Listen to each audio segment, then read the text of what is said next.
lot of our focus is always on what should we buy? What's a good price to buy it for? What's the card that's going to go up that I should buy right now?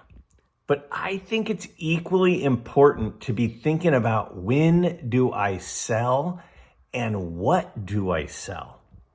You know, there might be cards that we bought for our personal collection that we never had any intention in selling. But there may come a point that the best move would be to sell that card. I remember going to a card shop one time and looking in the case, and this is about 10 years ago. And I said, how much for this Jose Canseco rated rookie card? And I mean, it's like a $10 or $15 card. And he says, $70. And I go, $70? He goes, oh yeah, I can't sell it for any less than that. I have way too much into that card. And I said, well, wait, when did you buy it? And he's like, oh, it was like 1988 or 1989. And this is in 2010. And I'm like, you're not going to sell this card for under $70 because you bought it for $70 over 20 years ago? That doesn't make a lot of sense. So I think there's a really, really easy formula to determine when do we sell our cards. If a card goes way up, if a card goes way down, doesn't matter. It's a very, very simple philosophy to determine, is this a card I should sell or is this a card I should continue to hold? That's what we're going to do here is we're going to take a look at what is the deciding factor. And I'm going to use a couple of examples for you and show you exactly what I mean. But every card is for sale for the right price. Take a look and tell me what you think about the way I look at deciding what cards I'm going to sell. It really is the way to decide what to sell and when to sell it. So let's take a look at the philosophy. It's really an economic term. It's called opportunity cost. And it simply states the loss of a potential gain from other alternatives when one alternative is chosen. Which, wait, what does that mean? I know what you're thinking. You're thinking, oh boy, here he goes again, talking about economics.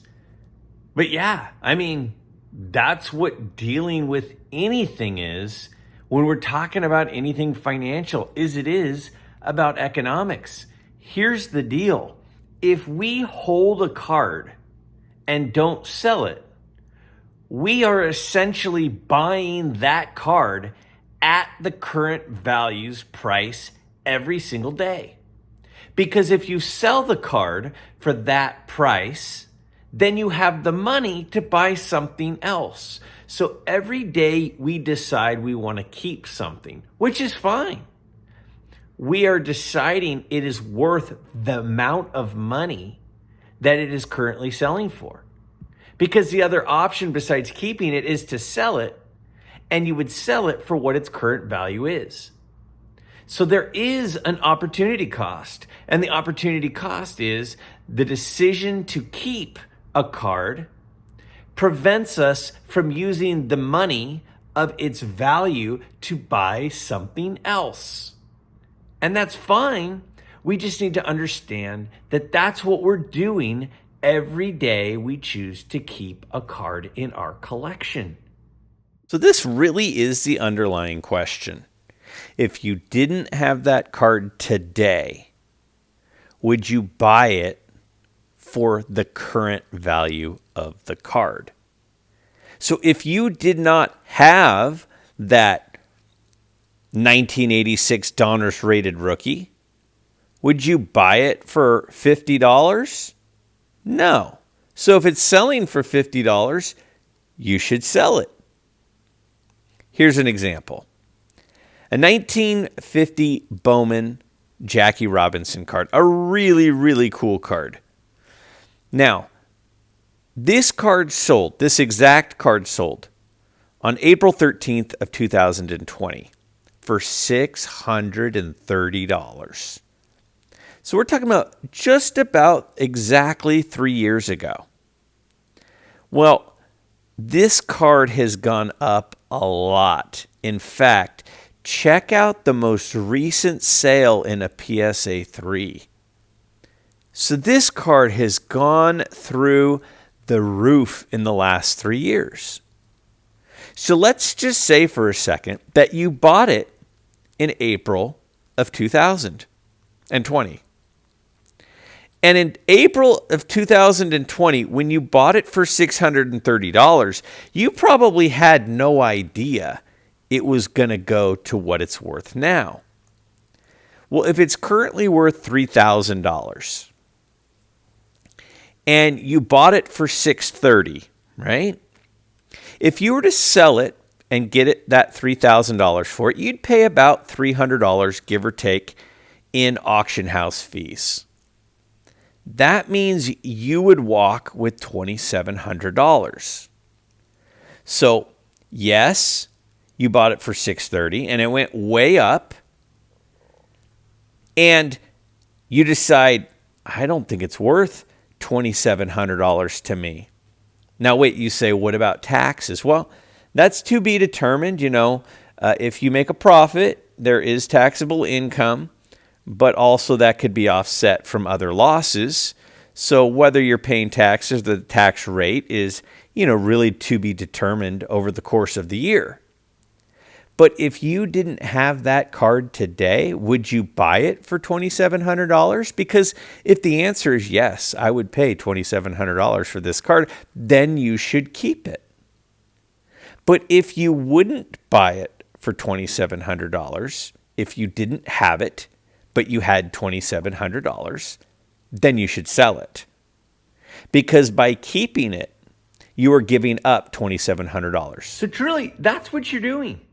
Every single day, if you have this Jackie Robinson card, which I would love to have, every day you have one. If you have one at this grade, in this condition, you are buying it every day at, right now, $2,700. If you didn't have one, if you didn't have a 1950 Bowman Jackie Robinson, but you had $2,700, would you buy it? Because by owning it and keeping it and continuing to keep it instead of selling it, which is totally okay, you're buying it at that price. That is exactly what you're doing. That's the whole philosophy of opportunity cost. By having your money in this, you can't have your money in that. And in this case, the Jackie Robinson, if you have one right now, you are essentially buying it for $2,700 each and every day. Now, you're not buying one every single day, but today you wake up and you're spending $2,700 of wealth on that card. If you didn't have that card and you were not willing to spend $2,700 to acquire that card, then you should sell it. Because you are using $2,700 in potential wealth to continue to own it. All right, your next one is a rookie Nolan Ryan card. Now, if we go back just 2 years, this sold at an auction for $3,000, this exact card. And while it sold for $3,000 then, its current value has gone the opposite direction. A very similar one in the same grade recently sold for $1,800. And some people would say, well, I can't sell it for $1,800 because I have $3,000 into it. And I understand not wanting to lose on a deal. But the thing that you also have to consider is, would you actually buy it for that amount today? So if we bought it for $1,800, or sold it for $1,800, I should say, and we bought it for $3,000, we would pay approximately, give or take, $180 in auction fees, depending on your site.